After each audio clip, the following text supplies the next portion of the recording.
اے میرے مولا مولا میرے مولا مولا مولا میرے مولا مولا مولا مولا اے میرے مولا مولا مولا جب بھی تجھے پکارا شان کرم دکھانے جب بھی تجھے پکارا شان کرم دکھانے اے رحیم تیری رحمت اے رحیم تیری رحمت ہمیں آ گئی بچانے اے میرے مولا مولا مولا مولا اے میرے مولا مولا مولا اول بھی تو ہی تو ہے آخر بھی تو ہی تو ہے اول بھی تو ہی تو ہے آخر بھی تو ہی تو ہے ہر دور کی فضا میں ہر دور کی فضا میں گونجے تیرے ترانے اے میرے مولا مولا مولا مولا اے میرے مولا مولا مولا تو نور ہے بشر کو بخشا ہے نور تو نے تو نور ہے بشر کو بخشا ہے نور تو نے قرآن تو نے بھیجا قرآن تو نے بھیجا سینوں کو جگمگانے اے میرے مولا مولا مولا مولا اے میرے مولا مولا مولا جو گناہ گار روئے تو خطائیں معاف کر دے جو گناہ گار روئے تو خطائیں معاف کر دے مولا تیرے کرم کے مولا تیرے کرم کے انداز ہے نرالے مولا مولا مولا اے میرے مولا مولا مولا اے عشق نبی میرے دل میں بھی سما جانا مجھ کو بھی محمد کا دیوانہ بنا جانا جس خواب میں ہو جائے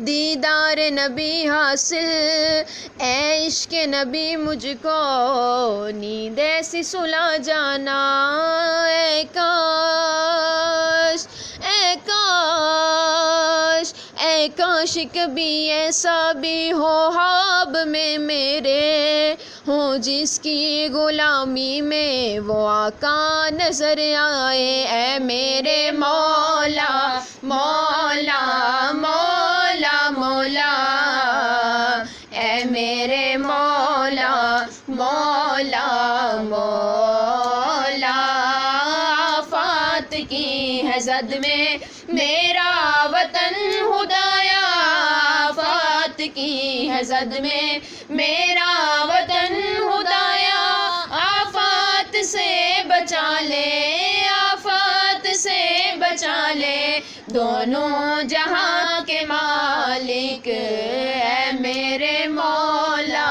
مولا مولا مولا اے میرے مولا مولا مولا مولاي صل وسلم دائما ابدا على حبيبك خير الخلق كلهم مولاي صل وسلم دائما ابدا على حبيبك خير الخلق كلهم محمد سيد الكونين والثقلين محمد سيد الكونين والثقلين من عرب ومن عجم مولاي صل وسلم دائما أبدا على حبيبك خير الخلق كلهم يا ربي بالمصطفى بلغ مقاصدنا يا ربي بالمصطفى بلغ مقاصدنا واغفر لنا ما مضى يا واسع الكرم مولاي صل وسلم دائما أبدا على حبيبك خير الخلق كلهم هو الحبيب الذي ترجى شفاعته هو الحبيب الذي ترجى شفاعته لكل هول من الأهوال مقتحم مولاي صل وسلم دائما أبدا على حبيبك خير الخلق كلهم.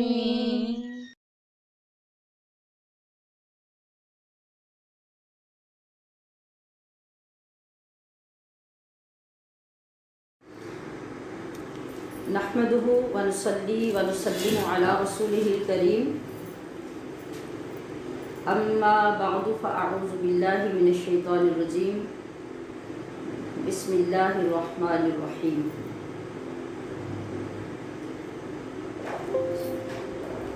آج ہم اپنی ترتیب کے مطابق تیسرے سبق کا آغاز کرنے جا رہے ہیں. اللہ کے فضل سے آج ہم قرآن شریف کے حصے کا آغاز بسم اللہ شریف سے کر رہے ہیں، تو ہمارا سبق بھی آج بسم اللہ الرحمن الرحیم ہی ہے. لیکن اس سے قبل اپنے روزمرہ کے معمول کی طرح آپ ان اچھی نیتوں کا اعادہ کر لیجئے، ذہنی طور پہ مکمل آپ متوجہ ہو جائیے تاکہ آغاز ہی سے ہمیں سبق کی برکتیں حاصل ہونا شروع ہو جائیں. سب سے پہلے آپ زبان سے دہرا لیجئے. زبان سے دہرانے سے عملی طور پہ بندہ متوجہ ہو جاتا ہے اور اس سے ہر روز ایک نئی عاجزی بھی ملتی ہے. تو آئیے بولتے ہیں، یا اللہ میں نے تیری رضا کے لیے تیرے دین کو سیکھنے کا قصد کیا ہے، میرے لیے اسے آسان فرما کر مجھے عمل کی توفیق عطا فرما. آپ بھی دہرائیے. ہر روز سبق بغور سننے، سمجھنے اور یاد کرنے کی بھرپور کوشش میں میری مدد فرما. میں نے تیرے احکام پر عمل کی غرض سے دین سیکھنا شروع کیا ہے، میرے لیے یہ آسان فرما. خود کو محبوب خدا صلی اللہ علیہ وسلم کی سنتوں کا پابند بنانے کا ارادہ کیا ہے، مجھے استقامت عطا فرما. عمل صالح میں اپنے ساتھ ایک صالح جماعت تیار کرنے کا تجھ سے وعدہ کیا ہے، میری مدد فرما. آمین یا رب العالمین بجاہ سید المرسلین والصلاة والسلام علی رسولہ الکریم. بسم اللہ الرحمن الرحیم. آج ہم تسمیہ کو درست طریقے سے پڑھیں گے بھی اور اس کا ترجمہ اور تفسیر سننے کے ساتھ اپنے قلب و اذہان کو منور کریں گے انشاءاللہ العزیز. تو پہلے ہم بسم اللہ کی تلاوت کرتے ہیں. تعوذ تو ہم اپنی روٹین میں پڑھیں گے، سبق کے اعتبار سے بسم اللہ کو پڑھیں گے. تو آپ میرے پیچھے پڑھیں گے. اعوذ باللہ من الشیطان الرجیم بسم اللہ الرحمن الرحیم. آپ ایک بار پھر میرے پیچھے پڑھیں گے. بسم اللہ الرحیم. تیسری بار پھر پڑھیے. بسم اللہ الرحمن الرحیم. ان الفاظ کو پڑھتے ہوئے آپ نے جن باتوں کا خیال رکھنا ہے، ایک تو یہ کہ بس میں جو سین ہے، سین میں سیٹی کی آواز پیدا کرنی ہے. جب ہم لفظ اللہ کے لام کو پر پڑھنے کا طریقہ بتاتے ہیں تو یہ ہے کہ وہ ہر صورت میں اس کو پر پڑھتا. رحمان اور رحیم دونوں جگہ پر وہ باریک نرمی اور لطافت سے ادا ہوگی جو وسط حلق سے ادا ہوتی ہے، اور جس کے لیے جیسے ٹھنڈی سانس لیتے ہیں، یہ ہم پچھلے 2 دن سے بھی پڑھ رہے ہیں. تو آواز کو توجہ سے سن لیجئے. بسم اللہ الرحمن الرحیم. اب ہم ترجمے کی طرف آتے ہیں. اس کا جو بامحاورہ ترجمہ ہے وہ ہے اللہ کے نام سے شروع جو نہایت مہربان، ہمیشہ رحم فرمانے والا ہے. کا لفظ میں نے دانستہ نہیں بولا. ترجمے کے اعتبار سے قواعد کے مطابق اتنا ہی جملہ آتا ہے. ویسے عام طور پہ ہم اس کو ہے کے ساتھ مکمل جملہ کر دیتے ہیں.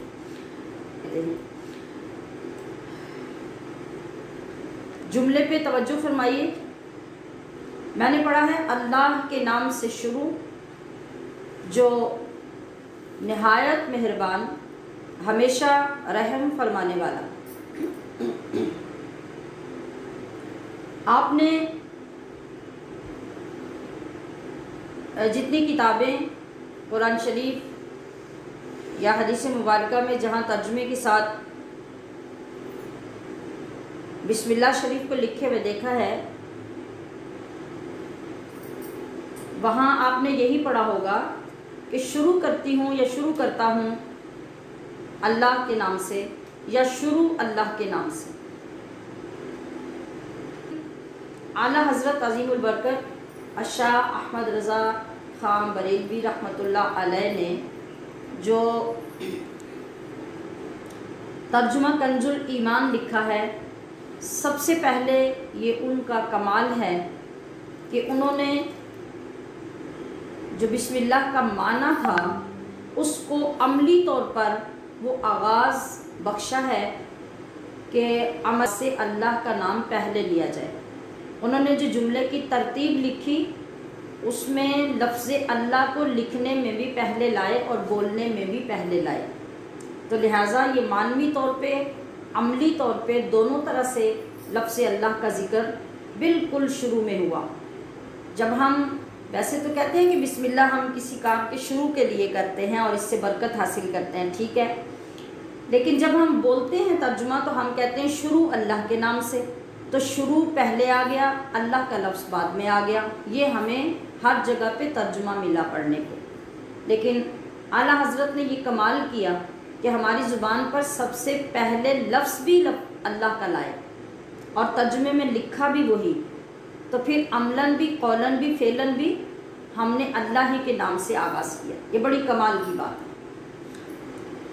تو ہم اس کا ترجمہ یوں ہمیشہ بولیں گے، اللہ کے نام سے شروع جو نہایت مہربان، ہمیشہ رحم فرمانے والا. یہ ہو گیا بامحاورہ ترجمہ. لفظی ترجمے کی طرف آ جائیے. ہمارے پاس جو حرف ہیں ہم پہلے انہیں شمار کرتے ہیں. حرفوں کے اعتبار سے سب سے پہلا حرف ہے با، اس کے بعد ہے اسم، اس کے بعد ہے اللہ، اس کے بعد ہے الف لام، آگے ہے رحمان. یہ الف لام رحمان کے ساتھ جڑا ہوا ہے. اسی طرح الف لام اور رحیم، یہ ہیں ہمارے پاس کل حروف یا کلمات جو بسم اللہ شریف میں شامل ہیں. اب ہم نے ان کا ترجمہ کرنا ہے. با کا ترجمہ میں نے اعوذ باللہ میں بھی آپ کو عرض کیا تھا کہ با کا معنی کبھی کا کے بھی آتا ہے اور کبھی ساتھ، تو یہاں ہم وہی لکھیں گے۔ دہرانے سے ہمیں یہ فائدہ ہوگا کہ ہمیں یاد آ جائے گا کہ ہم نے یہ پہلے بھی پڑھا ہے، اب ہمیں تردد نہیں کرنا پڑے گا۔ اسم، لفظ اسم ایک ایسا کلمہ ہے جو ہم اردو میں بھی استعمال کرتے ہیں۔ اسم کا معنی ہوتا ہے نام۔ لفظ اللہ، اس کے بارے میں بھی میں بتا چکی ہوں کہ لفظ اللہ جو ہے یہ اللہ کریم کا ذاتی نام ہے، اور ذاتی نام جس لینگویج میں بھی آئے گا وہ وہی ہوگا جو نام ہوگا۔ الف لام کے بارے میں بھی میں نے تعوض کے ترجمے میں بتایا تھا کہ الف لام نکرہ کو معرفہ بنانے کے لیے آ رہا ہے، تو یہاں بھی اسی معنی کے لیے ہوگا۔ الف لام کے نیچے آپ لکھیں گے یا لکھا ہوا نظر بھی آئے گا کہ یہ معرفہ بنانے کے لیے ہے۔ رحمان نہایت مہربان، پھر الرحیم کے اوپر بھی الف لام سیم ہے، اور رحیم کا معنی ہے ہمیشہ رحم فرمانے والا۔ اب میں یہاں آپ کو چند چیزیں عرض کروں گی جن کی توجہ حاصل کرنے سے آپ ہمیشہ ترجمہ آسانی سے کرتے رہیں گے، اور تھوڑی سی توجہ کے ساتھ آپ ترجمے تک پہنچ جایا کریں گے۔ ایک تو طریقہ یہ جو ہم لفظی ترجمے کی طرف آ رہے ہیں، تو ہر لفظ میں انفرادی طور پہ جب حاصل ہوگی، جیسے آپ پہلے 3 کلموں پر توجہ کیجئے، تو تینوں کلمے ایسے ہیں جو عموماً ہماری اپنی زبان یعنی اردو میں استعمال ہوتے ہیں، اور یہی معنی حاصل ہوتے ہیں جو بسم اللہ شریف میں ہیں۔ جیسے ابھی میں نے با کے متعلق عرض کیا کہ با کا معنی ہے ساتھ، تو اس کو یاد رکھنے کا یہ طریقہ عرض کر دیتی ہوں کہ یہ ہم اردو میں بھی بولتے ہیں، جہاں با لگا کے ہم ساتھ کا معنی لیتے ہیں۔ مثلا ہم کہتے ہیں کہ ہم نے با جماعت نماز پڑھنی ہے، تو با کا مطلب کیا ہوا؟ جماعت کے ساتھ۔ کسی کی تعریف کرتے ہوئے ہم کہتے ہیں کہ با کمال ہیں آپ، اس کا کیا مطلب ہے؟ کہ آپ کمال کی صفت کے ساتھ متصف ہیں۔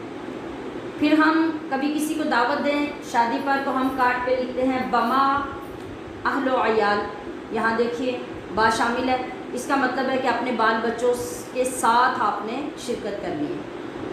آپ نے دیکھا کہ یہ با ہم یہ معنی حاصل کرنے کے لیے اردو میں بھی استعمال کرتے ہیں۔ آگے آ جائیے اسم کی طرف۔ لفظ اسم کو بھی ہم اردو میں استعمال کرتے ہیں۔ اگر آپ مہذب گفتگو کرتے ہیں، پڑھے لکھے ہیں، تو کسی صاحب عزت شخص یا اپنے سے بڑے شخص کے ساتھ جب آپ بات کرنا چاہتے ہیں، ان ناؤن ہیں، تو آپ اسے یہ نہیں کہتے کہ آپ کا نام کیا ہے، یہ کوئی مہذب طریقہ نہیں ہے۔ ہاں کسی بچے سے آپ پوچھتے ہیں آپ کا نام کیا ہے تو یہ اچھی بات ہے، لیکن اپنے سے بڑے محترم معظم سے آپ پوچھنا چاہیں گے تو آپ اگر پڑھے لکھے ہیں تو آپ یہ کہتے ہیں کہ آپ کا اسم شریف، تو اسم کا لفظ ہم نے اردو میں استعمال کیا، اس کا مطلب ہے نام۔ یا پھر ہم کسی نیک آدمی کو دیکھتے ہیں، اس کا نام بھی بڑا اچھا ہے اور وہ ہے خود بھی بہت اچھا، تو ہم کہتے ہیں فلاں آدمی تو اسم با مسمہ ہے۔ یہاں پر بھی ہم نے اسم کا استعمال اردو میں کیا۔ اور لفظ اللہ تو ہر زبان میں بولا جاتا ہے اور اللہ ہی بولا جاتا ہے۔ اس کا میں نے پہلے 2-3 بار عرض کر دیا کہ یہ چونکہ اس میں ذات ہے اور اصل نیم ہے، اس لیے یہ یہی رہے گا اور اس کا ترجمہ بھی یہ رہے گا۔ اب آتے ہیں لفظ رحمان اور رحیم کی طرف۔ ان پر الف لام تو نکرہ سے معرفہ بنانے کے لیے آیا، اور اس نے عام سے ان کو خاص کر دیا۔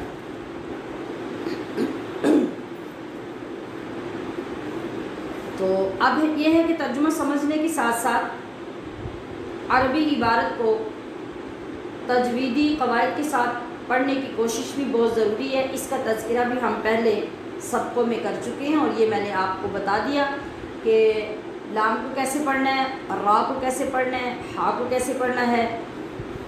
یہ اصل وہ چیز ہے جس کے ذریعے سے ہم اللہ رب العزت سے وہ ثواب حاصل کرنے کے قابل ہوتے ہیں جس کا اس نے وعدہ فرمایا ہے. تو تعوذ کے بعد بسم اللہ شریف کا سبق پڑھنا یہ اور تلاوت کو وعدہ خداوندی کا حصول بنانا یہ ضروری ہے کہ جو انسان بھی ایمان اور یقین کے ساتھ کسی نیک اور اچھے کام سے پہلے بسم اللہ شریف پڑھے گا تو اللہ تبارک و تعالیٰ اس کے کام میں برکت بھی ڈالے گا اور اس کام کو مکمل بھی فرمائے گا. لہٰذا ہم بھی رحمت پروردگار کی بارشوں سے سیلاب ہونے اور کرم کے موتی اپنے دامنوں میں سمیٹنے کے لیے بسم اللہ شریف کے فیوز و برکات اور انوار و تجلیات سے بہرہ ہونے کی کوشش کرتے ہیں. ہم بسم اللہ شریف کے بارے میں بھی پہلے یہ جان لیتے ہیں کہ جس طرح اعوذ باللہ کو اختصار کے ساتھ ہم تعوذ اور استعاذہ کا نام دیتے ہیں تو کیا بسم اللہ شریف کا بھی کوئی مختصر نام ہے؟ تو جی، بسم اللہ شریف کے بھی 2 مختصر نام ہیں. بسم اللہ الرحمن الرحیم کو اختصاراً تسمیہ بھی کہتے ہیں اور بسملہ بھی کہتے ہیں.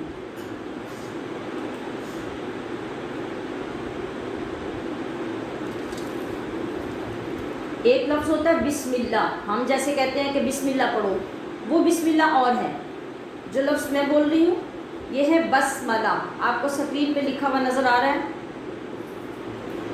یعنی بیم با سین میم لام ہے لا، بسملہ. یہ اس کا مختصر نام ہے اور دوسرا نام ہے تسمیہ.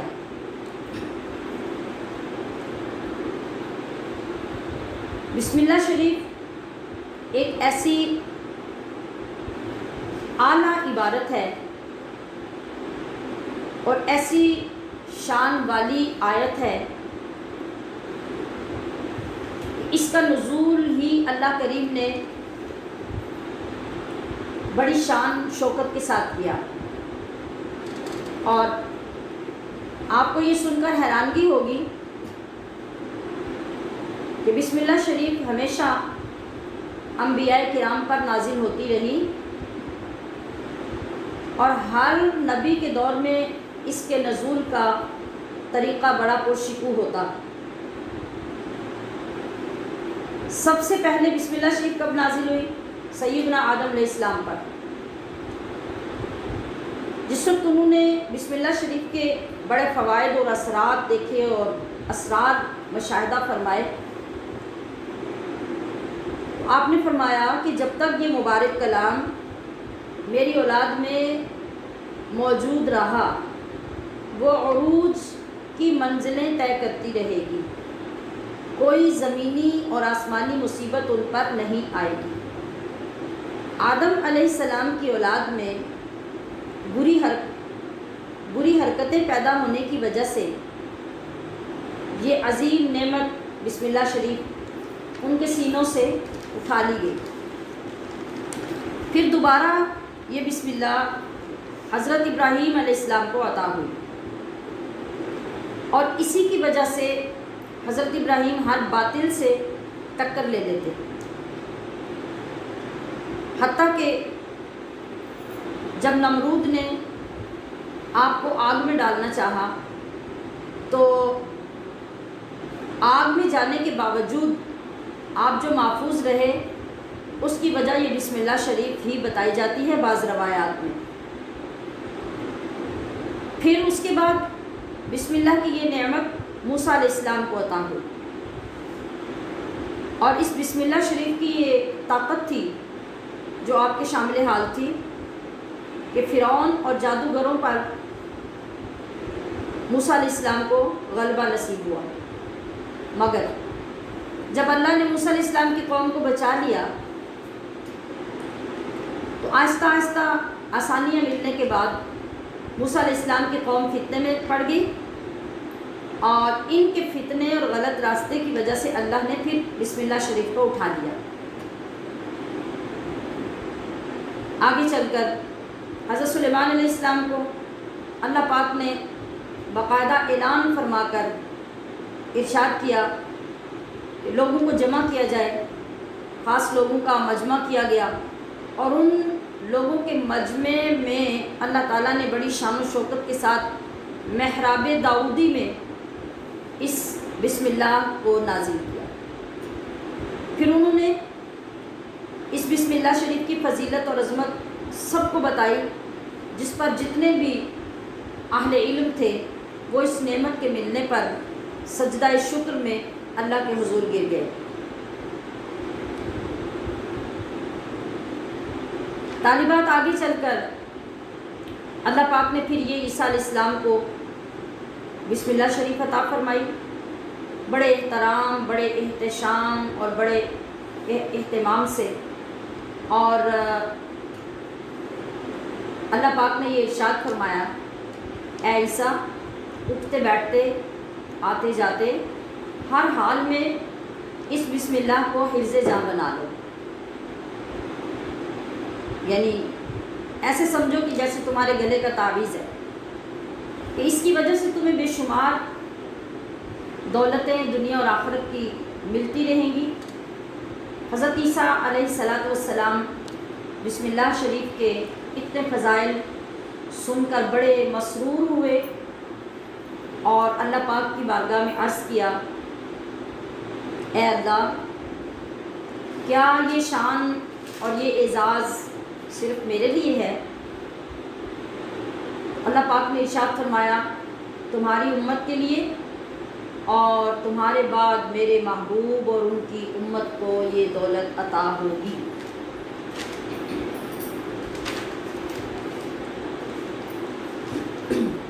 عیسیٰ علیہ السلام نے اپنی امت کو محبوب خدا کی غلامی میں رہنے کی تاکید فرمائی۔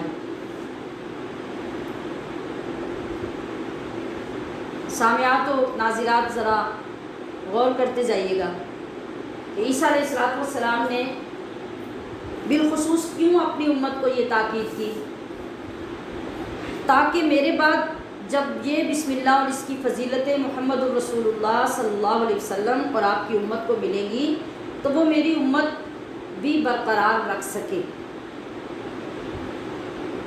مگر آپ کی امت بگڑ گئی، فساد و فتنے کا شکار ہو گئی، تو اللہ پاک نے بسم اللہ شریف کو اٹھا لیا۔ پھر جب ساری کائنات کے راہبر، اللہ کے دلبر، ساقی کوثر، شافع محشر نے اس کائنات میں قدم رنجہ فرمایا، اور اعلان نبوت کے بعد جب آپ پر وحی نازل ہو رہی تھی تو ایسا ہوا کہ جب آقا صلی اللہ علیہ وسلم پر ایک یہودی اور اس کی بیٹیوں نے جادو کیا، اس کے توڑ کے لیے رب العزت نے ایک ساتھ ہی سورۃ فلق اور سورۃ والناس، قرآن کریم کی آخری 2 آیتیں نازل فرمائیں۔ جب دونوں صورتیں اکٹھی آئیں تو آقا علیہ السلام نے فرمایا کہ 2 صورتوں کے درمیان فرق کرنے کے لیے کوئی علامت ہونی چاہیے، اس طرح میری امت کو پڑھنے میں دقت پیش آئے گی۔ تو حضرت جبریل پیغمبر خدا صلی اللہ علیہ وسلم کی خواہش کو لے کر اللہ کی بارگاہ میں پہنچے تو اللہ پاک نے ارشاد فرمایا، عرش کی دولت فرش والوں کے سپرد کرنے کا وقت آ گیا۔ اب آپ بھی بڑے شوق سے، بڑی محبت سے سنیے کہ آگے کیا ہونے جا رہا ہے۔ اللہ پاک نے فرشتوں کو حکم دیا کہ تیاری کرو، شاندار قسم کا جلوس تیار کرو، شاندار اہتمام کرو۔ اللہ کے فرمانے کے مطابق جبریل امین 70,000 فرشتوں کا جلوس تیار کرتے ہیں، بڑی سج دھج اور بڑی شان و شوکت کے ساتھ چلتے ہیں۔ اس طرح کے جو فرشتے آپ کے آگے آگے ہوتے ہیں وہ اعلان کرتے آتے ہیں، ترقو ترقو، یہ تو را قاف پیش واقو، 2 نقطوں والا قاف، ترقو، اس راستہ چھوڑ دو، یعنی یہ فرشتے آگے آگے اعلان کرتے آتے ہیں، باادب ہو جاؤ۔ وجہ کیا ہے؟ آپ بھی سن کے جھوم جائیے کہ وجہ یہ تھی کہ بسم اللہ شریف کا خزانہ زمین کی طرف جا رہا ہے۔ آپ نے کبھی سوچا بھی نہیں ہوگا ایک بسم اللہ جس کو ہم تو کچھ سمجھتے ہی نہیں، 1-2-3 لفظوں پر مشتمل یہ ایک عبارت اتنی شان والی بھی ہو سکتی ہے، مگر آگے سنیے۔ شیطان جو پہلے سے ہی حسد، کدورت، غم میں ہٹ رہا تھا، جب اس نے یہ آوازیں سنی اور یہ جلوس زمین کی طرف اترتے دیکھا تو چیخنے لگا، سر پٹکنے لگا، اور چند بار اس کے ساتھ ایسا ہوا ہے کہ جب شیطان نے اپنے سر پہ خاک ڈالی، رویا، چیخا، اپنا سر پٹکا، پہاڑوں میں جا کے چیخ چیخ کے رویا۔ پتہ ہے کب؟ ایک اس وقت جب اللہ نے آیت الکرسی نازل کی، ایک اس وقت جب سورہ بقرہ کا آخری رکوع نازل ہوا، اور ایک اس وقت جب بسم اللہ شریف نازل ہو رہی تھی، اور چوتھی بار جب نبی کریم صلی اللہ علیہ وسلم کی ولادت ہوئی۔ تو یہ عظیم رحمت اور بابرکت آیت مبارکہ یعنی بسم اللہ الرحمن الرحیم نازل ہوئی تو نبی علیہ السلام بے حد خوش ہوئے، اور صحابہ اکرام کو آپ نے ارشاد فرمایا کہ اب ہر سورت سے پہلے بسم اللہ لکھا کرو، ہر خط لکھنے سے پہلے بسم اللہ لکھا کرو، ہر خطبہ پڑھنے سے پہلے بسم اللہ پڑھا کرو، تاکہ ہر کام کی برکت میں بسم اللہ کی وجہ سے اضافہ ہوتا رہے۔ ایک بات اور تھی کہ جتنے عرب کے مشرک تھے جب وہ کوئی کام کرتے تو اپنے بتوں کے نام کے ساتھ آغاز کرتے، مثلا لات اور عزا ان کے بہت بڑے اور معتبر بت تھے، تو یہ ہمیشہ کہا کرتے تھے بسم اللہ والعزا، کہ ہم اپنا کام لات اور عزا کے نام سے شروع کرتے ہیں۔ تو پھر اللہ رب العزت نے سورہ نمل میں بسم اللہ کو آیت کے اندر نازل کیا، وہاں پہ الفاظ ہے انہ من سلیمان و انہ بسم اللہ الرحمن الرحیم، یہ اصل مقام ہے بسم اللہ شریف کا، تو وہاں پر ہی آیت کا حصہ ہے، مستقل آیت یہ ایسے نہیں ہے، یہ بس صورتوں کے درمیان فرق کرنے کے لیے لکھی جاتی ہے، اصل مقام اس کا وہی سورہ نمل میں ہے۔ اب ہم یہ دیکھیں گے کہ شریعت میں اور فقہ میں بسم اللہ شریف کا حکم کیا ہے۔ امام ابو حنیفہ، امام مالک اور ان کے ساتھیوں کے نزدیک بسم اللہ شریف نہ تو سورہ فاتحہ کا جز ہے اور نہ کسی سورت کی مستقل آیت، اس لیے اس کو نماز میں آہستہ پڑھنے کا حکم ہے، جبکہ حضرت امام شافعی، حضرت عبداللہ ابن مبارک اور مکہ اور کوفہ کے قاری بسم اللہ کو سورہ فاتحہ کا حصہ سمجھتے ہیں، اس لیے نماز میں اونچی آواز سے پڑھتے ہیں۔ یہاں آپ کو یہ فرق بھی معلوم ہو گیا کہ بعض جگہوں پر یا حرم شریف میں جا کر آپ نماز پڑھتے ہیں تو وہاں پر حضرت امام شافعی کی فقہ کی پیروی کی جاتی ہے، اس لیے وہاں پہ بسم اللہ شریف آپ کو اونچی پڑھنے کو سنائی دیتی ہے، لیکن حضرت امام ابو حنیفہ اور حضرت امام مالک اور جو ان کے ساتھی پیروکار ہیں وہ بسم اللہ شریف کو سورہ فاتحہ کا اور نہ ہی کسی اور سورت کا باقاعدہ جز سمجھتے ہیں، یعنی آغاز میں صرف بسم اللہ کا مقام وہی ہے جو میں نے پہلے عرض کر دیا، لہٰذا اس کو سمجھ لیجئے۔ حضرت امام شافعی کے نزدیک سورہ فاتحہ بسم اللہ سے شروع ہوتی ہے، اور حضرت امام اعظم کے نزدیک، امام مالک کے نزدیک سورۃ فاتحہ الحمد سے شروع ہوتی ہے، ٹھیک ہے۔ اس وجہ سے وہاں تعداد میں جو کمی بیشی آتی ہے آیات میں، وہ اس کی وجہ سے آتی ہے، اس کو آپ اتنا ہی سمجھ لیجئے۔ اور دوسری بات یہ کہ نبی کریم صلی اللہ علیہ وسلم مکہ میں آغاز کے دور میں نماز میں بسم اللہ شریف اونچی آواز سے پڑھتے تھے، تو اس پر جو مکہ کے مشرک لوگ تھے وہ مذاق اڑاتے تھے۔ کیوں مذاق اڑاتے تھے؟ اس لیے کہ آپ کے دور میں ایک مسلمہ کذاب شخص تھا جس نے نبوت کا جھوٹا دعویٰ کیا تھا، اور اس نے خدائی دعویٰ بھی کیا تھا، اور یہ جو مکہ کے لوگ تھے یہ اس کو رحمان کہتے تھے۔ تو جس وقت نبی کریم صلی اللہ علیہ وسلم نماز میں بلند آواز سے پڑھتے بسم اللہ الرحمن الرحیم، تو الرحمن کا لفظ سن کر یہ لوگ طعنہ دیتے کہ آخر محمد ہمارے ہی معبود اور ہمارے ہی نبی کا نام لیتے ہیں نماز میں۔ اس وجہ سے آپ صلی اللہ علیہ وسلم نے صحابہ کو حکم دیا کہ اب بسم اللہ شریف کو آہستہ پڑھا جائے، یعنی اس کے الفاظ حدیث پاک میں یہ موجود ہیں کہ فَأَمَرَ رسول اللہ صلی اللہ علیہ وسلم بِإِخْفَائِهَا، فَأَمَرَ کا مطلب ہے تو حکم فرما دیا نبی کریم صلی اللہ علیہ وسلم نے، بِإِخْفَائِهَا کا مطلب ہے اس کو، یعنی بسم اللہ کو آہستہ پڑھنے کا، فَمَا جَهَرَ بِهَا، پھر آپ نے اس کو اونچی آواز سے نہیں پڑھا، حتیٰ ماتا، اپنی وفات مبارک تک یا اپنے وصال تک۔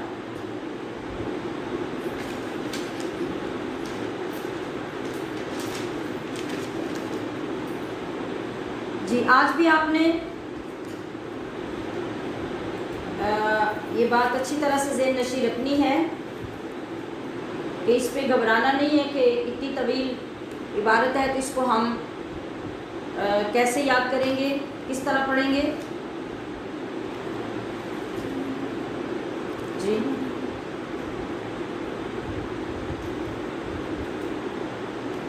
میں نے کل بھی عرض کیا تھا کہ یہ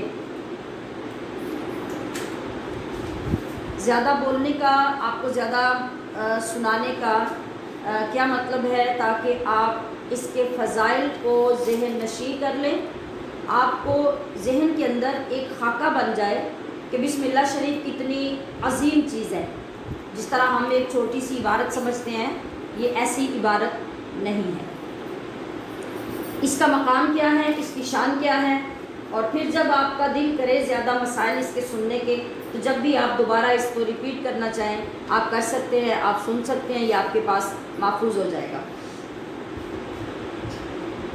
تو ہر اچھا اور جائز کام شروع کرنے سے پہلے بسم اللہ پڑھ لینا سنت ہے، جس طرح سے کھانا پینا، لباس پہننا، گاڑی پہ سوار ہونا۔ مگر یاد رکھیے کہ گناہ کے کام سے پہلے بسم اللہ پڑھنا سخت گناہ ہے، بلکہ اندیشہ اس بات کا ہے، خلاصۃ الفتاویٰ اور فتاویٰ عالمگیری میں لکھا ہے کہ بلکہ اندیشہ ہے کہ اگر بندہ گناہ کے کام میں بسم اللہ پڑھے تو وہ کافر ہو جائے، لہٰذا کسی گناہ کے کام میں بسم اللہ نہیں پڑھی جائے گی، اور نیک کاموں کے آغاز میں بسم اللہ پڑھنا سنت ہوگا۔ جانوروں کو ذبح کرتے وقت آپ نے سنا ہوگا کہ بسم اللہ الرحمن الرحیم نہیں پڑھی جاتی، کیوں کہ وہاں رحمان اور رحیم کی بات ہے اور ادھر جانور کو ذبح کرنا ہے، لہٰذا وہاں پر بسم اللہ اللہ اکبر پڑھا جاتا ہے، رحمان اور رحیم ہونے کا ذکر وہاں نہیں کیا جاتا۔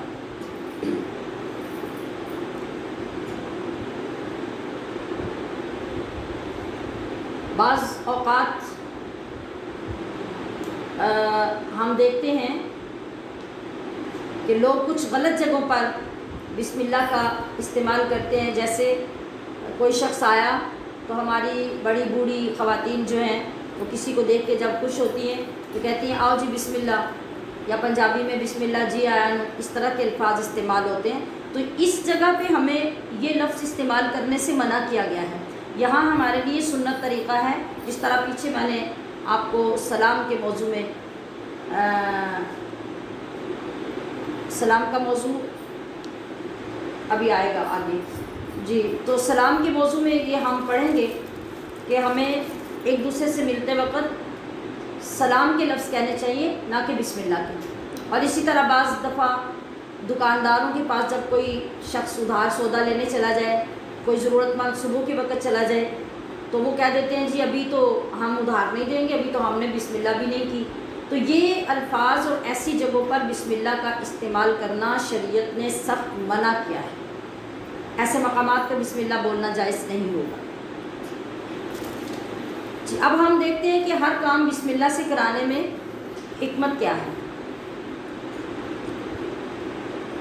اللہ تبارک و تعالیٰ کو یہ مقصود تھا کہ وہ ہمیں ادب سکھائے، کہ ہم اپنے تمام کاموں سے پہلے اللہ کے پاک نام لیں اور ان ناموں سے برکت حاصل کریں۔ لہٰذا اس نے ہماری شریعت میں ہمیں یہ ادب سکھایا کہ برے کاموں سے بچیں اور اچھے کاموں کے آغاز میں میرا نام پکار کر ان کاموں کا آغاز کریں۔ یہ بات ہم جانتے ہیں کہ جب کوئی کام شروع کیا جائے اور اس کی ابتدا اچھی ہو تو اس کی انتہا بھی اچھی ہوتی ہے۔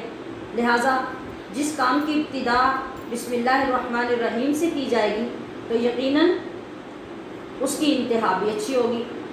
یہی وجہ ہے کہ جب مسلمان کے گھر میں بچہ پیدا ہوتا ہے تو کان میں سب سے پہلے کیا کہا جاتا ہے؟ اذان اور تکبیر۔ کیوں؟ تاکہ دنیا میں آتے ہی دنیا کی جو آواز اس کے کان میں پڑے وہ اللہ کے نام کی ہو، تاکہ ساری زندگی اس کی اللہ کے نام کے ساتھ اٹیچمنٹ رہے، وہ اللہ کے نام سے مانوس رہے اور اس کو برکت ملتی رہے۔ اور اسی طرح پھر جب بندہ دنیا سے جاتا ہے تب بھی اس کو سامنے رکھ کے اللہ ہی کا نام لیا جاتا ہے۔ اس کے علاوہ یہ کہ جس طرح ابھی بسم اللہ شریف کے آغاز کا ذکر کیا گیا کہ اس کا شان نزول کتنا اعلیٰ ہے، کتنی شان و شوکت کے ساتھ اس کو نازل کیا گیا ہے، تو مسلمان کو اس لیے بسم اللہ کے ساتھ کام کا آغاز کرنے کا حکم دیا گیا کہ جو مشرکین مکہ تھے وہ اپنے بتوں کے نام سے کاموں کا آغاز کرتے تھے، تو تم ان کے اگینسٹ کرو۔ یہ مسلمان کو حکم دیا گیا کہ جو بھی بد مذہب شخص ہے اس کی مخالف کرو تاکہ تمہارے اسلام کی شان بڑھے۔ تم ان جیسا کوئی کام نہ کرو کہ لوگ تمہارے اور ان کے درمیان کوئی فرق نہ کر سکیں۔ اور اس کے علاوہ بسم اللہ شریف کے ساتھ کام کے آغاز کی ترغیب اور تلقین کی ایک وجہ یہ بھی ہے جو بہت اچھی وجہ سمجھ میں آنے والی ہے کہ جس وقت انسان ہوش و حواس میں ہوتا ہے اور بات بات میں کسی شخص کا کثرت سے ذکر کرتا ہے تو اس کے کثرت ذکر سے لوگ سمجھ لیتے ہیں کہ اس کے دل کا تعلق اور اس کی محبت اسی شخص کے ساتھ ہے جس کا ہی بار بار ذکر کر رہا ہے۔ جیسا کہ حدیث پاک میں ہے، من احب شیئا فاکثر ذکرہ، اس کا ترجمہ ہے کہ جو شخص جس چیز سے محبت کرتا ہے، دنیا کا قاعدہ ہے کہ وہ اسی چیز کا بار بار ذکر کرتا ہے۔ اور آپ یہ آزما کے دیکھیں، دنیا میں ایسا ہی ہوتا ہے۔ آپ کہیں بات کریں، کہیں میٹنگ میں بیٹھے ہوں، کسی سے ملاقات کر رہے ہوں، کوئی کسی اور کا ذکر کرے تو آپ پھر آ کر اس چیز یا اس شخص کی طرف آ جاتے ہیں جس سے آپ کو محبت ہوتی ہے، تو آپ کثرت سے اس کا نام اپنی گفتگو میں شامل کرتے ہیں۔ لوگ خود ہی سمجھ آتے ہیں کہ اس کی پسند کیا ہے یا اس کا انس کہاں ہے۔ تو اللہ رب العزت نے اس لیے ہمیں یہ عادت ڈالنے کے لیے حکم دیا کہ تم عادت ڈالو اس بات کی کہ تمہارے ہر کام کا شروع میرے نام سے ہو، بسم اللہ شریف کے ساتھ ہو، تو تمہاری یہ عادت لوگوں کو ثابت کر دے گی کہ یہ بندہ شیطان سے پیار نہیں کرتا، یہ رحمان سے پیار کرتا ہے۔ دیکھیے کتنی خوبصورت توجیہ ہے اور کتنا خوبصورت اللہ کا طریقہ ہے اور کتنی محبت ہے اللہ پاک کو اپنے بندوں کے ساتھ کہ وہ یہ چاہتا ہے کہ میرا بندہ جہاں بھی رہے اس کے اندر میری پہچان ہو، لوگ اس کو پہچان کر جان جائیں کہ یہ میرا بندہ ہے، شیطان کے ساتھ اس کا کوئی تعلق نہیں ہے۔ تو پھر اس طرح ایسا بندہ جو ہر وقت اللہ کے نام سے ہر کام کرتا ہوگا، اس کا چرچا لوگوں کے اندر بھی ہوگا اور اس کا چرچا اللہ کے فرشتوں میں بھی ہوگا۔ یہ شان مل جائے گی بسم اللہ شریف کو عادت بنانے میں۔ اب ہم دیکھتے ہیں کہ بسم اللہ شریف کی فضیلت کیا ہے۔ ہر آسمانی کتاب اور ہر علم کا خلاصہ قرآن حکیم ہے۔ بہت خوبصورت بات ہے یہ۔ جو آپ سنتے جائیں گے آپ کے اندر بسم اللہ شریف کی فضیلت اور عظمت پیدا ہوتی جائے گی۔ کتاب اور علم جو بھی ہوتا ہے اس کو شارٹ لسٹ کرنے کے لیے، شارٹ بیان کرنے کے لیے ہم ایک خلاصہ ترتیب دیتے ہیں۔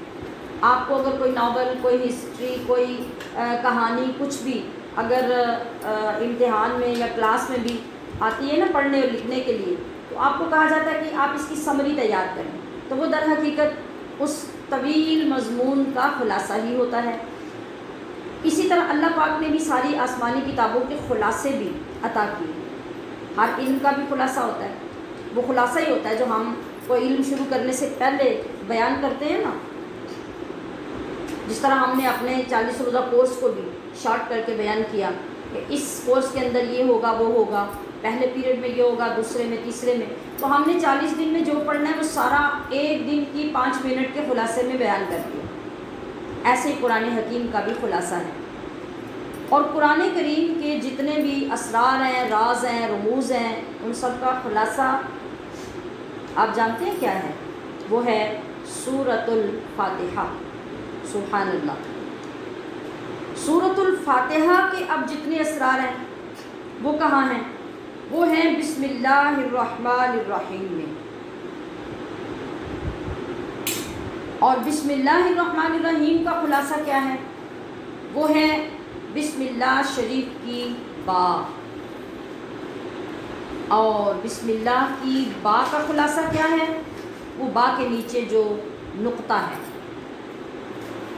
آپ نے دیکھا، اب آپ کہیں گے کہ یہ کہ پورے قرآن کا خلاصہ چلو سورہ فاتحہ میں تو ہم سمجھ لیتے ہیں، لیکن اتنا ہی شارٹ کہ وہ بسم اللہ میں آ گیا، چلو بسم اللہ کو بھی مانتے ہیں، پھر اتنا شارٹ کہ وہ صرف اکیلی با میں آ گیا، اب با سے بھی آپ اس کو نقطے پہ لے گئے، تو اب نقطے سے آپ کیا سمجھیں گے؟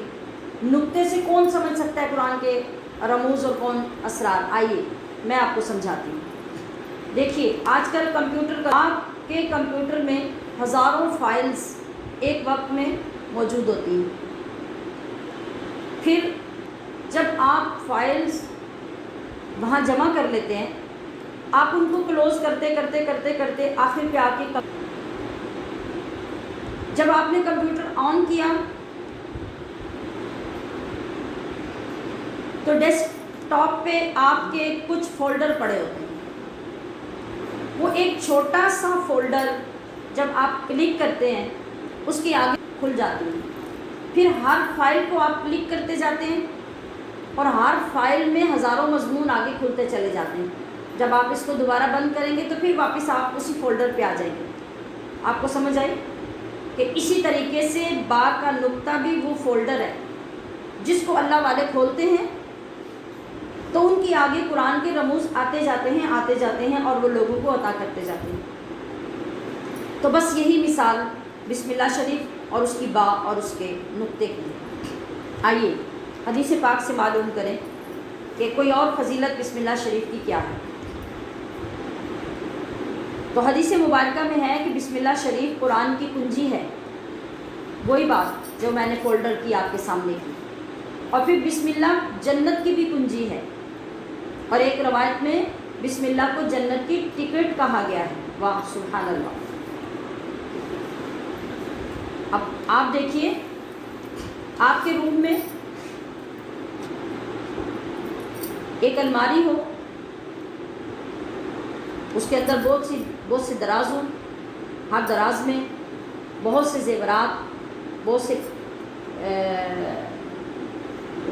سے پیسے، رقم اور بھی بے شمار قیمتی چیزیں ہوں، اور وہ چابی کسی شخص کو مل جائے تو کیا خیال ہے؟ وہ آسانی سے خزانوں تک پہنچ سکے گا کہ نہیں پہنچ سکے گا؟ گویا جس کو کنجی مل گئی اس کو خزانے مل گئے۔ تو نبی کریم صلی اللہ تعالیٰ علیہ وسلم نے بسم اللہ شریف کو قرآن کی بھی کنجی کہا، جنت کی بھی کنجی کہا، اور جنت کی ٹکٹ بھی کہا۔ آپ سوچئے کہ یہ کتنی اعلیٰ چیز اللہ پاک نے ہمیں عطا فرمائی۔ نبی کریم صلی اللہ علیہ وسلم معراج کی رات جب آسمانوں پہ تشریف لے گئے نا، تو جنت کی سیر کرتے کرتے آپ نے جنت میں 4 نہریں دیکھی۔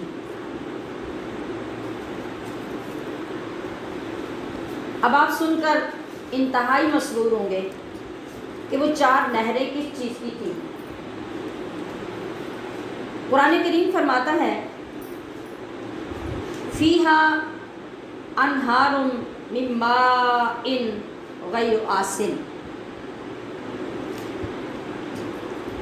وانہار من لبن لم یتغیر طعمہ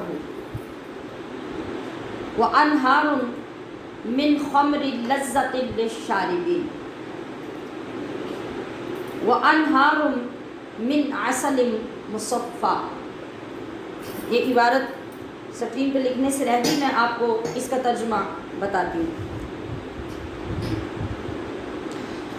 فیہا انہار، جنت میں کچھ نہریں ہیں، من ماء، پانی کی، غیر آسن، جو کبھی بھی بدبودار نہیں ہوتا۔ کیا مطلب؟ جب پانی رک جاتا ہے نا کسی جگہ پہ، عرصے بعد اس کو استعمال کریں تو اس کے اندر ایک اسمیل پیدا ہو جاتی ہے، لیکن جنت کے پانی میں کبھی ایسا نہیں ہوگا۔ ہمارے کچھ نہریں من لبن، لبن دودھ کو کہتے ہیں، دودھ کی ہیں، لم یتغیر، نہیں خراب ہوتا، طعمہ، جس کا ذائقہ۔ آپ کو یہ بھی معلوم ہے کہ دودھ کچھ ٹائم پڑا رہے تو وہ خراب ہو جاتا ہے، لیکن جنت کے دودھ کی نہریں بہتی رہیں گی ہمیشہ، اور کبھی اس کا ذائقہ خراب نہیں ہوگا۔ وانہار من خمر، اور کچھ نہریں شراب کی ہیں۔ خمر شراب کو کہتے ہیں، اور وہ شراب دنیا کی شراب نہیں، وہ جنت کی جو شراب ہے وہ کیا ہے؟ لذت للشاربین، پینے والوں کو لذت بخشتی ہے۔ وانہار، اور کچھ نہریں جنت میں ہیں، من عسل، شہد کی، مصفی، جو صاف ستھری نتھری ہوئی شہد ہوگی۔ یہ قرآن نے ذکر کیا ان نہروں کا۔ اب نبی کریم رؤوف الرحیم علیہ السلام نے معراج کی رات ان 4 نہروں کو دیکھا، مشاہدہ کیا، ان کا منظر دیکھا، بہنے کا انداز دیکھا، تو آپ کو بہت سرور ملا۔ آپ نے جبریل سے پوچھا کہ یہ کہاں سے چلتی ہیں، کہاں جاتی ہیں؟ حضرت جبریل نے جواب دیا کہ یہ نہریں جا کے حوض کوثر میں گرتی ہیں، لیکن یہ شروع کہاں سے ہوتی ہیں یہ مجھے نہیں معلوم۔ اسی وقت ایک اور فرشتہ حاضر ہوا، عرض کی حضور آئیے، میں آپ کو ان نہروں کے سرچشمے پہ لے جاتا ہوں۔ وہ وہاں پہنچا، آپ علیہ الصلوۃ والسلام نے دیکھا کہ جہاں سے وہ نہریں پھوٹ رہی تھی ان کے ساتھ اس جگہ پہ ایک موتی کا قبہ بنا ہوا تھا، سفید موتی کا شاندار ایک گنبد تھا، جس کے دروازے سونے کے تھے، اور سونے کے دروازے سے اس کو بند کیا گیا تھا۔ آقا علیہ الصلوۃ والسلام نے دیکھا کہ اس گنبد میں 4 بہت بڑے بڑے سوراخ ہیں، اور ہر سوراخ سے ایک نہر اسی ترتیب سے جاری ہو رہی ہے۔ کیسی ترتیب؟ ذرا سنیے اور لذت حاصل کیجیے کہ جس طرح بسم اللہ شریف ہے، بسم اللہ شریف کی ترتیب سے جو بسم اللہ کی میم ہے، یہ سرا تھا پانی کی نہر کا، لفظ اللہ کی جو ہاں ہے یہ سرا تھا دودھ کی نہر کا، الرحمن کی جو میم ہے یہ سرا تھا شراب طہور کا، اور الرحیم کی جو میم ہے یہ سرا تھا شہد کی نہر کا۔ سبحان اللہ سبحان اللہ۔ تو فرشتے نے عرض کیا آقا اگر آپ اس قبے کے گنبد کے اندر جانا چاہتے ہیں تو اس کی کنجی تو آپ ہی کے پاس ہے، اور وہ کنجی ہے بسم اللہ الرحمن الرحیم۔ آپ نے بسم اللہ شریف پڑھی تو دروازہ کھل گیا۔ اللہ نے ارشاد فرمایا اے حبیب ذرا اگلا جملہ آپ سنیں اپنے دل پہ ہاتھ رکھ کے، اور قربان ہو جائیے آقا کے نالین اقدس پر کہ جن کے صدقے اللہ نے ہمیں اتنی نعمتیں عطا کی۔ دروازہ کھلا تو اللہ کا ارشاد ہوا اے حبیب آپ کا جو امتی بھی بسم اللہ کا ورد کرنے کا عادی ہو جائے گا اور خلوص دل سے بسم اللہ کو پڑھا کرے گا، میں اس کو آخرت میں ان چاروں نہروں سے سیراب کروں گا۔ اور ایک فضیلت یہ بھی ہے کہ جس وقت جنتی جنت میں جانے لگیں گے تو جس طرح ہم کسی پارک میں، آڈیٹوریم میں یا ایسی کسی جگہ پہ خاص طور پہ جاتے ہیں تو ٹکٹ لینے پڑتے ہیں ہمیں، تو جنت والوں کو بھی اندر جانے کے لیے ٹکٹ دیے جائیں گے۔ ہر ٹکٹ کے اوپر ایک عبارت لکھی ہوگی، اور وہ عبارت ہوگی بسم اللہ الرحمن الرحیم ھذا کتاب من اللہ الی فلان ابن فلان ادخلوہ جنتا عالیتا قطوفها دانیہ۔ دیکھیے کتنا شاندار مضمون ہماری ٹکٹ پہ لکھا ہوگا۔ اللہ ہمیں وہ نصیب کرے اور ایسے اعمال کی توفیق دے جن کے ذریعے ہم وہاں پہنچ سکیں۔ یعنی کتاب وہ جو ٹکٹ ہے اس پہ لکھا ہوگا پہلے بسم اللہ شریف، پھر لکھا ہوگا ھذا کتاب، یہ ایک تحریر ہے یا یہ رکا ہے یا یہ خط ہے یا یہ ٹکٹ ہے، من اللہ اللہ کی طرف سے، الی فلان ابن فلاں فلاں کے بیٹے یا فلاں کی بیٹی فلاں کے لیے، ادخلوہ اے فرشتوں اس کو پڑھ کر اس بندے کو داخل کر دو، جنتاً عالیتاً بلند و بالا جنت میں، قطوفها دانیہ جس کے پھل اب انسان کی پہنچ سے، جس کے پھل اب انسان کی پہنچ سے باہر نہیں ہیں، اب یہ وہاں پہنچ جائے گا۔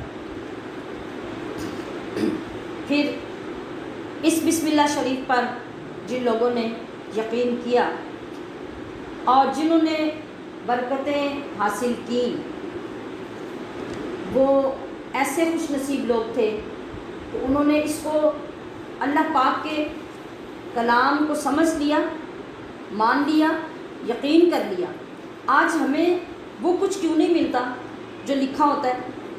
آپ یقین سوچتے ہیں نا، یہ ہم سب سوچتے ہیں، اس لیے ہمارے اندر وہ یقین نہیں ہوتا۔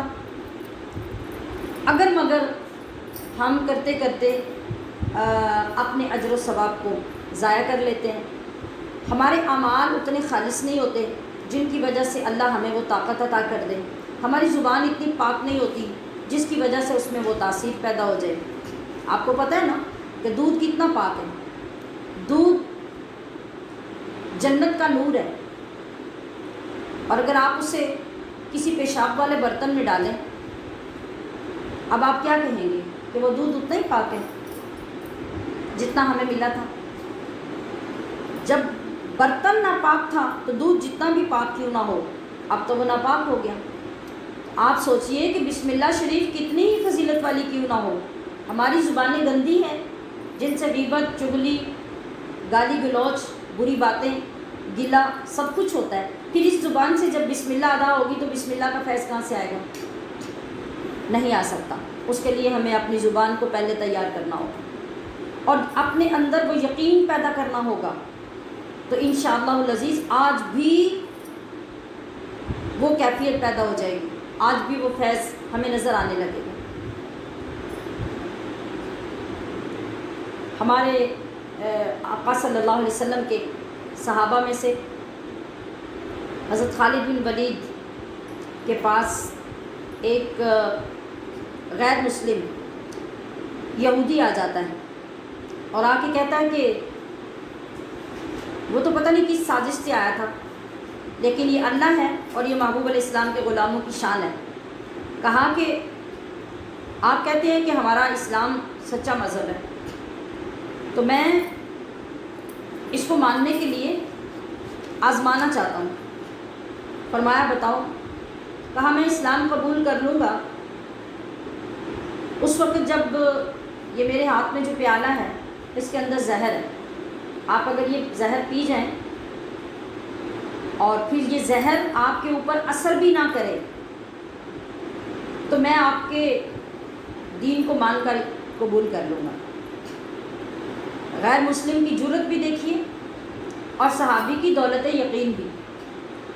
حضرت خالد بن ولید نے فوراً اس شخص کے ہاتھ سے زہر والا پیالہ لیا اور آقا دو عالم صلی اللہ علیہ وسلم کے فرمائے ہوئے کلام کے مطابق آپ نے پڑھا بسم اللہ الذی لا یضر مع اسمہ شیء فی الارض ولا فی السماء وہو السمیع العلیم۔ یہ حضور صلی اللہ علیہ وسلم کا ارشاد ہے کہ جب بھی کسی کے گھر میں جاؤ تمہیں کسی کھانے میں شک ہو یا یہ ہو کہ پتہ نہیں وہ سوٹ کرے گا یا نہیں، جو صبح کے وقت اٹھ کر 3 بار ویسے ہی پڑھ لو، دن میں جو کچھ بھی کھاؤ پیو گے تمہیں نقصان نہیں دے گا اور سارا دن تم حفاظت میں رہو گے، اور جس کھانے کے اوپر پڑھ لو گے وہ کھانا تمہیں نقصان نہیں دے گا۔ تو آپ نے یہ الفاظ پڑھے بسم اللہ الذی لا یضر مع اسمہ شیء فی الارض ولا فی السماء وہو السمیع العلیم۔ اکثر پنسوروں میں بھی یہ دعا لکھی ہوئی ہوتی ہے اور دعاؤں والی کتاب میں بھی لکھی ہوتی ہے۔ آپ نے اس غیر مسلم کے سامنے پورا پیالہ زہر کا پی لیا اور وہ حیران اور مبہوت ہو کر رہ گیا کہ آپ زہر پینے کے بعد کافی دیر بیٹھے رہے، گفتگو ہوتی رہی مگر آپ حشاش بشاش رہے اور زہر نے کوئی اثر نہیں کیا۔ آخر اس غیر مسلم کو ماننا پڑا کہ اسلام سچا دین ہے اور وہ کلمہ پڑھ کر مسلمان ہوا۔ اب آئیے ہم ذرا دیکھیں کہ ہم قرآن عظیم کی تعلیم پر زور کیوں دیتے ہیں کہ اپنے بچوں کو قرآن پڑھائیے اور اچھا پڑھائیے، سکھا کے پڑھائیے، تجوید کے ساتھ پڑھائیے۔ اس کی وجہ کیا ہے؟ حضرت عبداللہ ابن عباس روایت کرتے ہیں نبی علیہ الصلوۃ والسلام نے ارشاد فرمایا ان المعلم اذا قال للصبی قل بسم اللہ الرحمن الرحیم،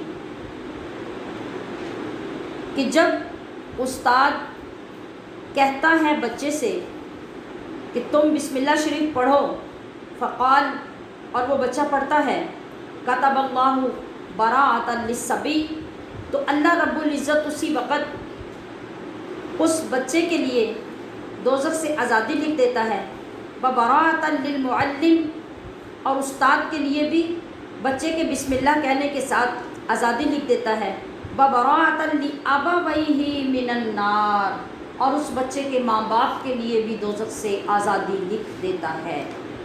یہ آپ توجہ فرمائیے، آپ آج کیا پڑھ رہے ہیں؟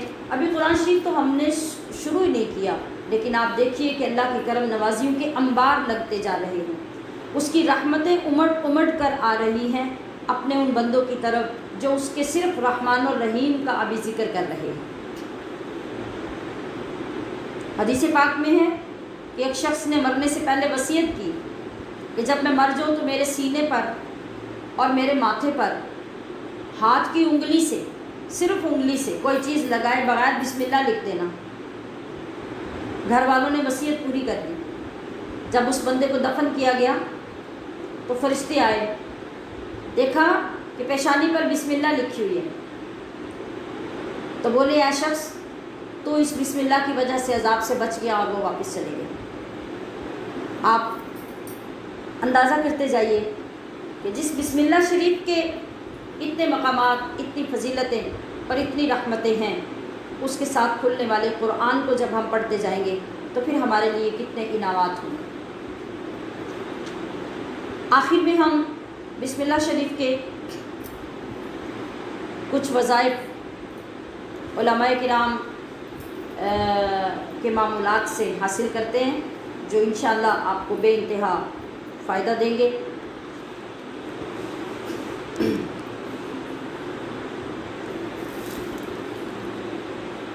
اگر کوئی شخص اپنے گھر میں 786 مرتبہ بسم اللہ شریف پڑھنے کا معمول بناتا ہے تو اس گھر کے رہنے والوں میں آپس میں محبت پیدا ہوتی ہے۔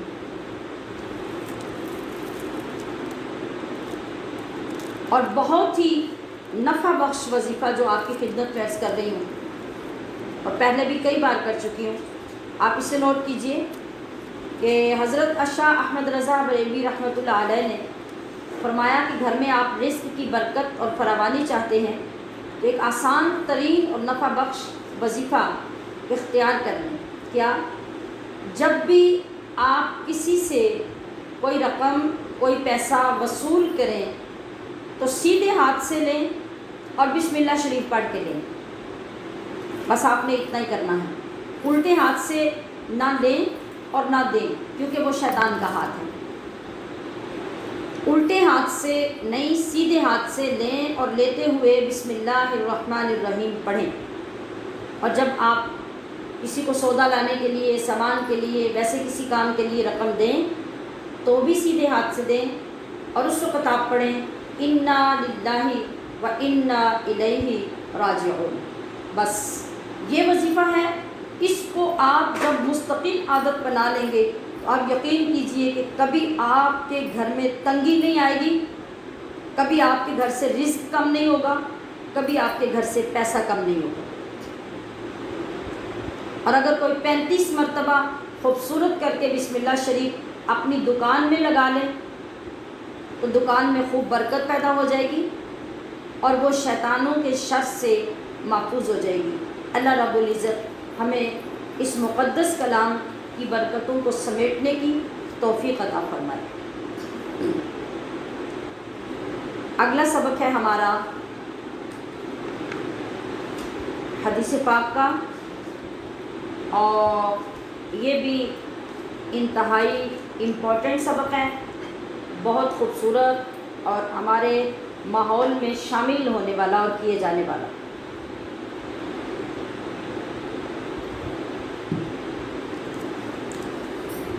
آپ کو میں نے آغاز میں بتا دیا تھا کہ ہمارا یہ سلسلہ ہوگا کہ روز کی ایک حدیث پاک بھی یاد کرنے کے لیے ہوگی، اور انشاءاللہ ہم اس طرح 40 حدیثیں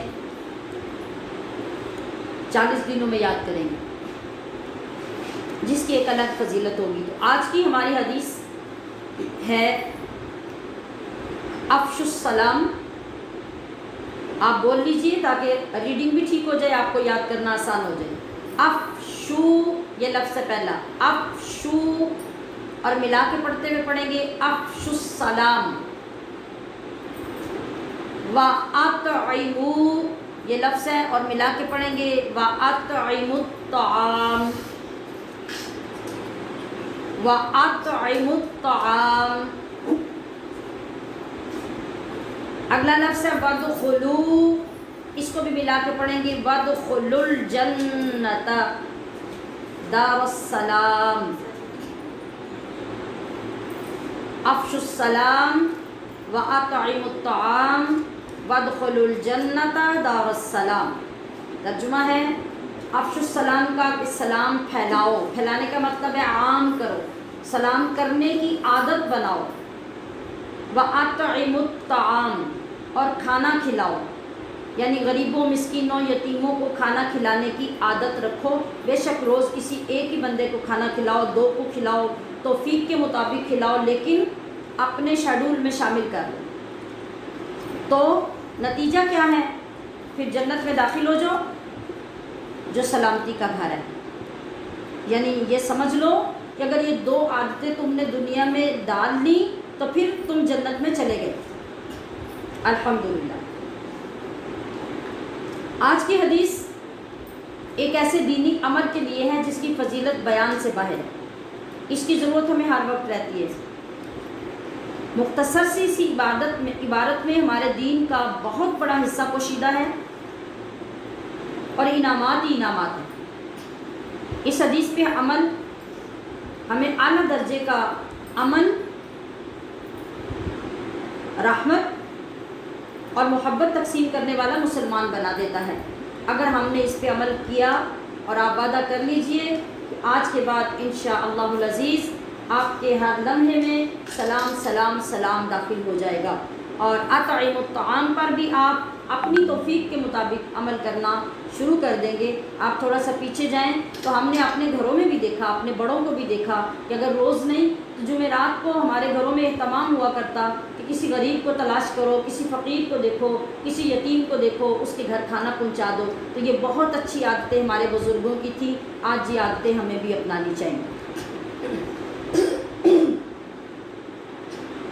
حضرت عبداللہ ابن عمر سے روایت ہے، ایک شخص حضور کی بارگاہ میں آیا اور عرض کی، ای الاسلامی افضل، یا رسول اللہ ارشاد فرمائیے کہ کون سا اسلام اعلیٰ درجے کا ہے یا افضل ہے؟ آپ نے ارشاد فرمایا تو تعیم الطعام، کھانا کھلانا، وتقری السلام، اور لوگوں کو سلام کرنا۔ یہاں بھی آپ دیکھیں اس حدیث میں بھی آپ نے یہ سکھایا۔ آئیے قرآن عظیم کیا فرماتا ہے؟ سورہ نور میں ارشاد ہوتا ہے، فَإِذَا دَخَلْتُمْ بُيُوتًا فَسَلِّمُوا عَلَىٰ أَنفُسِكُمْ، لوگوں جب تم اپنے گھروں میں داخل ہوا کرو تو فَسَلِّمُوا، تو سلام کہا کرو، عَلَىٰ أَنفُسِكُمْ، اپنے گھر والوں کو، تحیّةً من عند اللہ، تحیّةً کہتے ہیں ملاقات کے وقت کو، ملاقات کے وقت کی یہ دعا ہے اللہ کی جانب سے، مبارکتاً طیبتاً، جو بڑی مبارک اور بڑی پاک ہے، یہ اللہ پاک نے ہمیں سکھایا۔ آگے دیکھیے قرآن عظیم میں سورہ زمر ارشاد ہوتا ہے، سلام علیکم طبتم فادخلوها خالدین۔ یہ بڑا شاندار منظر ہے، دل افروز، جو قرآن پیش کر رہا ہے۔ جس وقت مومن جنت میں جانے لگیں گے تو وہاں فرشتے ان کے استقبال کے لیے کھڑے ہوں گے، تو جب مومن داخل ہوں گے تو فرشتے کہیں گے، سلام علیکم، اے بندو تم پہ سلامتی ہو، طبتم، تم خوش رہو، فادخلوها خالدین، اور جنت میں ہمیشہ کے لیے داخل ہو جاؤ، تمہیں یہاں سے کوئی نہیں نکالے۔ پھر سورۃ نساء میں اللہ پاک ارشاد فرما رہا ہے، وَإِذَا حُيِّيتُم بِتَحِيَّةٍ، اے میرے محبوب کے امتیوں، جب تم ایک دوسرے سے ملا کرو تو فَحَيُّوا، ملنے کا سلام کیا کرو، بِأَحْسَنِ مِنْهَا، تم سلام کا جواب سلام کرنے والے سے زیادہ اچھا دیا کرو، اور ردوها، یا کم از کم ویسا ہی جواب دیا کرو۔ اچھا اور ویسے کا کیا مطلب ہے؟ السلام علیکم کہا تو وعلیکم السلام، یہ ویسا ہی جواب ہے، اور السلام علیکم کہا تو ورحمۃ اللہ کے ساتھ جواب دیا، یہ اس سے اچھا جواب ہے، اور السلام علیکم ورحمۃ اللہ کہا تو وبرکاتہ کے ساتھ جواب دیا تو یہ اس سے اچھا جواب ہے۔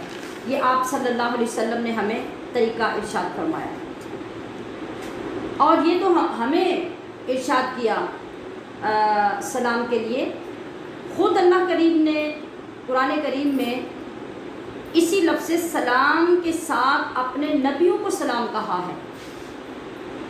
اللہ ارشاد فرماتا ہے قرآن پاک میں، سلام علی نوح فی العالمین، سلام علی ابراہیم، سلام علی موسیٰ و ہارون، سلام علی الیاسین، سلام علی المرسلین۔ آپ دیکھیے کہ کتنی بابرکت ادا ہے جو اللہ پاک خود اختیار کر رہا ہے۔ اور صحیح مسلم کی ایک حدیث میں حضرت ابو ہریرہ سے روایت لکھی گئی ہے، جو دل میں اترنے والا مضمون ہے۔ آپ علیہ الصلاۃ والسلام نے ارشاد فرمایا، تم اس وقت تک جنت میں نہیں جا سکتے